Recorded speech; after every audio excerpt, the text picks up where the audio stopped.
Hi, I'm Dustin Abbott, and I'm here today to do my best to help to answer some of the questions for those of you that are trying to decide which is the better option for you.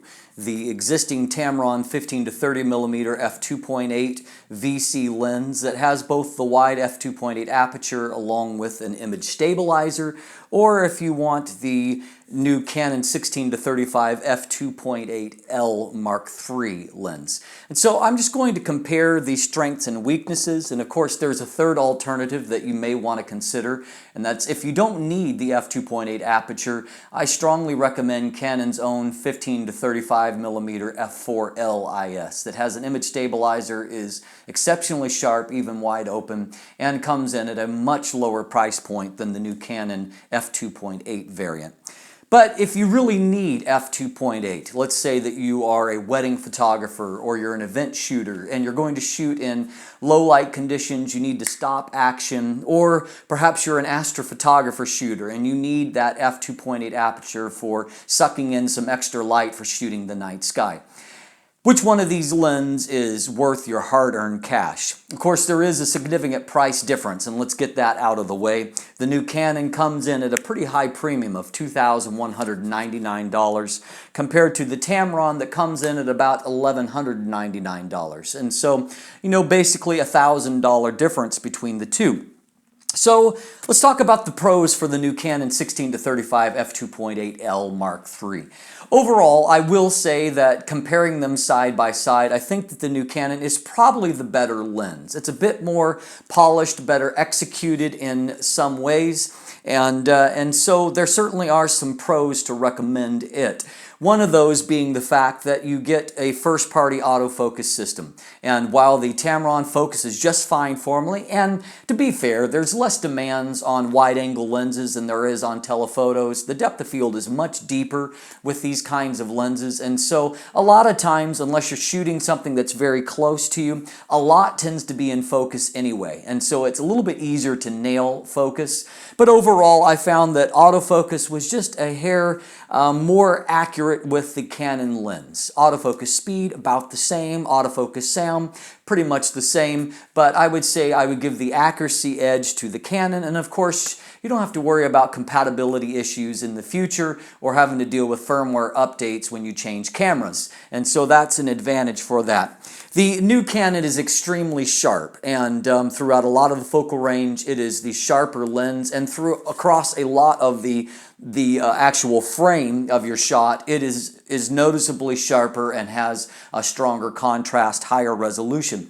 And so it's certainly very sharp when it comes to that, and it represents the best lens that Canon has produced yet for a wide-angle zoom. It does take traditional filters. It takes 82mm front filters, and while 82mm is on the larger side of normal, it is still within the range of normal. They're readily available, and they're not incredibly expensive. The Tamron, of course, has a curved front element, and so it can't take traditional filters at all. And so you're going to have to look at an aftermarket focus or a filter system if you're going to want to add filters to it. I've been using the Photodiox Pro Wonder Pana system, and it works well for it, but of course that's an additional expense, and it's much bigger and more cumbersome than just bringing along some traditional filters. And so I know that for some of you, not having the ability to put on traditional filters is a deal breaker, and so that's certainly a strong advantage for the Canon.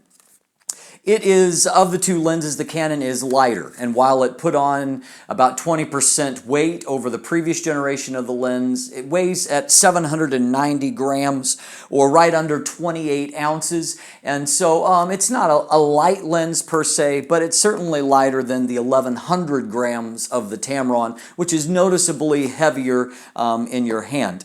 It is, while the Canon is with the lens hood not attached, it's a little bit shorter than the Tamron. When the lens hood's attached, it's actually slightly the longer of the two lenses, but it is narrower around and, of course, weighs less. And so if you're counting the ounces, it certainly is the lighter of the two.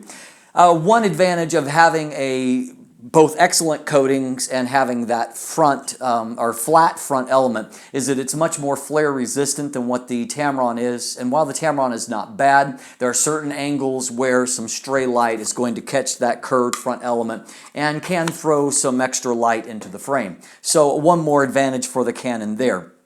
Another advantage is because the Canon has both a longer maximum focal length of 35 millimeters and it can focus down to the same distance, it means that it has a higher maximum magnification.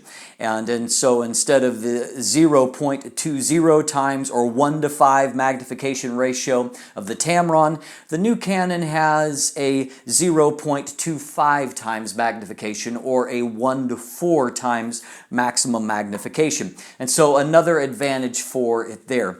Both of these lenses offer up weather sealing. I suspect that the Canon is a little bit more robust and probably a little bit better built, although when it comes to without dissecting and taking the lenses apart, I can't really say that there is physically much of a difference in the way that the two lenses feel.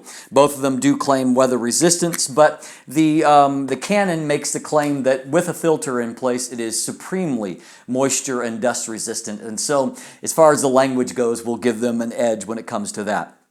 So what are the pros for the Tamron? Well, with the copy that I actually have and comparing them side by side, I actually found that the Tamron was a little bit sharper in the corners than what the Canon lens was, and that was true both at infinity distance and also at closer focus distances. And so while the Canon is noticeably sharper in some areas across the frame at wide apertures, the Tamron is also very sharp and is quite consistent across the frame in terms of its sharpness. One major negative, and perhaps the only serious optical negative for the Canon lens, is that it has a really heavy vignette. And that reaches up to over 4 stops in the corner, which is a lot, and it is very noticeable. And it's heavy enough that after using correction to lift that vignette, in some situations you're going to see some extra noise that is created. Meanwhile, the Tamron, it has only around 2 stops at maximum, most extreme conditions, which is hardly noticeable in field use. And it's definitely very obvious when you shoot these two lenses side by side that the Tamron has far less vignette, which is certainly a strength for it, and so that's an advantage there. It has a wider maximum focal length, and while the Canon has the advantage on the long end, arguably that extra width on the wide end is even more important. And so while 15 millimeters to 16 millimeters doesn't sound like a big difference, the lens is noticeably wider when you compare it again at either infinity or close focus distances. And so if you're looking for extra width, 15 millimeters gives you a more dramatic perspective than what 16 millimeters does. While the Tamron has just as much, if not a bit more, overall distortion, it seems to me that the distortion corrects in a less destructive fashion. And when I just apply the standard profile to both of them, I find that the Tamron seems to just clean up a little bit more cleanly than what the Canon does. Of course, one huge advantage if you're a video shooter or if you're shooting with a high resolution body and you're wanting to shoot at lower shutter speeds, the Tamron has an effective image stabilizer, and it remains the only wide-angle zoom available with an image stabilizer right now. So that's a pretty huge advantage that you're getting that, and while the lens is a little bit more bulky and heavy, you've got to remember it also adds on the image stabilizer, which is a pretty huge selling point. And then, of course, another big advantage for the Tamron is that it's half the price. And on top of that, it comes with a full 6-year warranty compared to a 1-year warranty for the Canon. And so that certainly gives you some reassurance and peace of mind. And so both of these lenses are excellent. There's no question about it. And I do believe that the Canon is probably the better of the two lenses. However, my question that I asked myself when I came to the end of my review period and I looked at all of the excellent images I got with this lens, the question was there any of them that I couldn't have got with the Tamron? And I don't think that I can honestly say that that is the case. And so if you don't trust third-party lenses and you want to have the very best, I think the Canon it's a fantastic lens. And if you've got the money, go for it.